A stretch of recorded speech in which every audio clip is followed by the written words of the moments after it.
If you smell what the Rock is cooking. Good evening, everyone, and welcome to the 49th edition of If You Smell What the Arch is Cooking. I'm Archie Mitchell, your host, and this is a little bizarre. I mean, even with the almost 1 month hiatus and everything that's going on in the world, to think that we are now at episode 49 and just one episode away from 50. It's crazy.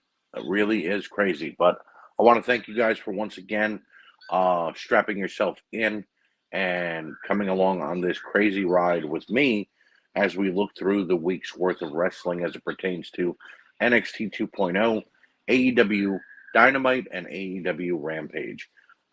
Just a quick couple of show notes here. The ending of the show, there will be no grinds my gears. No one said I will be answering questions that you guys ask. That's right. It will be listener question night here on If You Smell What the Arch is Cooking. So I want to thank everybody who participated and put questions in this week, such as Mandy M. Pesci, Nathan Roberts, Bobby Anders, Ryan Damon. Thank you guys all for participating this week and getting those questions in. There are going to be some fun ones in there, so be prepared to hear them at the ending of the show. Also, I have come to the decision that I will not be doing a review show for WrestleMania Backlash. Um, Over the last couple of weeks, that card has gotten so convoluted and they've changed things more than once. I don't even want to watch it, to be honest with you guys. I probably will look through the highlights and spoilers and see if there's anything good for me to watch. But I mean, the main event got changed. It was supposed to be obviously Roman Reigns should have been defending the title against Shinsuke Nakamura, and the Usos were supposed to have a tag team match with RK Bro to unify the tag team titles, and they decided to change it into a six-man tag of Drew McIntyre and RK Bro taking on the Usos and Roman Reigns. Makes no sense. So I will not be doing a review show for WrestleMania Backlash. I may cover what happened on there a little bit, like in the quick hits next week or whenever it happens, but I will not be doing a full-on review show for WrestleMania Backlash. So, with that being said, let's go ahead and get into tonight's show. Go ahead and crack open your favorite frosty beverage in honor of me, in my memory of not being able to do so. Sit back, relax, and listen to me spew my venom, my hate, and my love for the world of professional wrestling. Into the quick hits, number one, Dark Side of the Ring will not be picking up.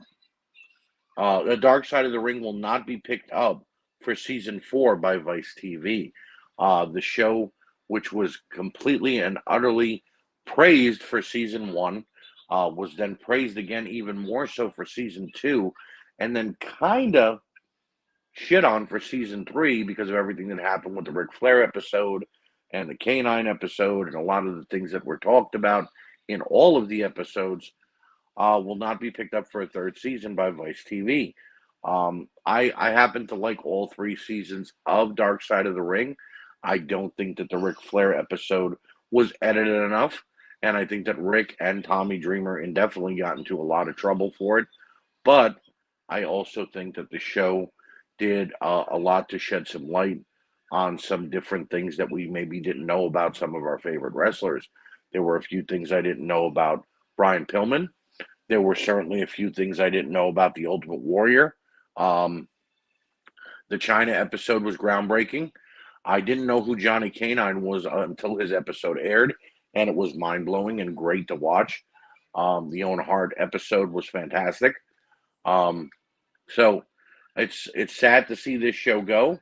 Hopefully, maybe another channel or a streaming site will pick up Dark Side of the Ring. But whatever the case may be, don't expect to see season 4 on Vice TV. Number 2, Mustafa Ali returns and beats The Miz this week on Monday Night Raw.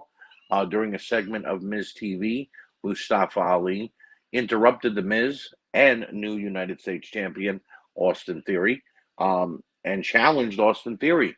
Theory said no. So then a match between The Miz and Mustafa was set. It happened immediately after the commercial break, and Mustafa got the win.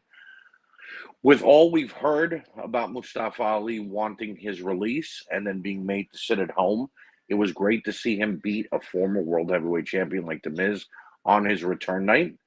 And it will be even better to see what happens with Mustafa going forward. So it'll be great to see if he gets the push that he deserves, or if they continue to just kind of put him to the back burner.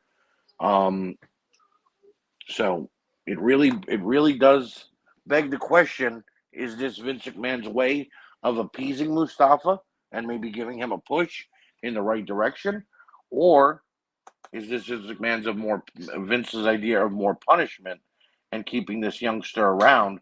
Yeah, you beat the Miz, but now you're gonna get beaten by Mace or T-Bar.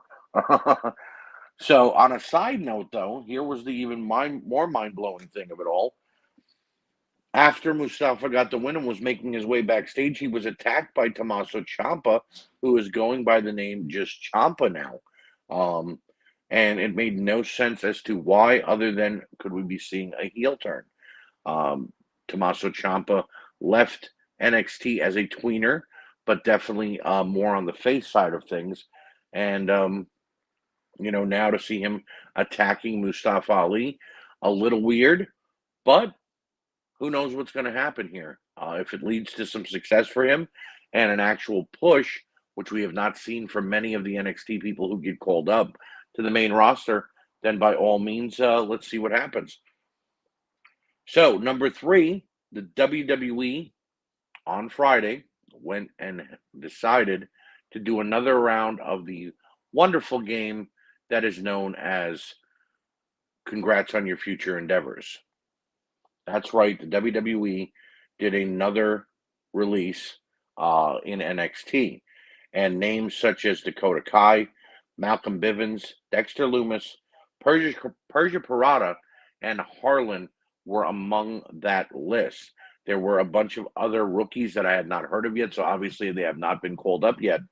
But yeah, I have to say Dakota Kai, having just done a program with the NXT Women's Tag Team titles, Malcolm Bivens with everything that's going on with Diamond Mine, it was mind blowing to hear that they got released, but apparently they told the WWE that they would not be re-signing their NXT contracts when they're due in a few months. So the WWE just let them go. Dexter Lumis is a big hit. I think he was a fantastic star in NXT and could have been pushed to the moon. And Harlan makes no sense whatsoever, and here's why. You basically praise this guy. Paul Heyman said he's the second coming of Brock Lesnar. You shaved his head and put him into a janitor's uniform, basically, and put him with Joe Gacy. He had one match where he destroyed his opponent, and he threw Brian Kendrick down a flight of stairs. That was it. So you basically gave this kid a rocket and then decided to make it a dud because it looked like you were going to shoot him to the moon, and you basically just shot him down the street. It makes no sense whatsoever. In any case, I do wish all of these people the absolute best. I hope that Dakota Kai gets a shot in AEW's women's division. I hope that Malcolm Bivens makes his way either back to MLW or Ring of Honor, or could become a. There is my granddaughter Winter saying hi to all you guys out there in podcast land. I hope that Bivens gets an opportunity to go back to managing in, as I said, Ring of Honor or MLW or in AEW. Dexter Lumis would do great in the NWA. Persia Parada, I think, needs a little more seasoning and should go back to Australia to get a little more training. And Harlan, I don't know. I didn't see enough of him to actually know if he really is the second coming of Brock Lesnar. So, with that being said, that's going to end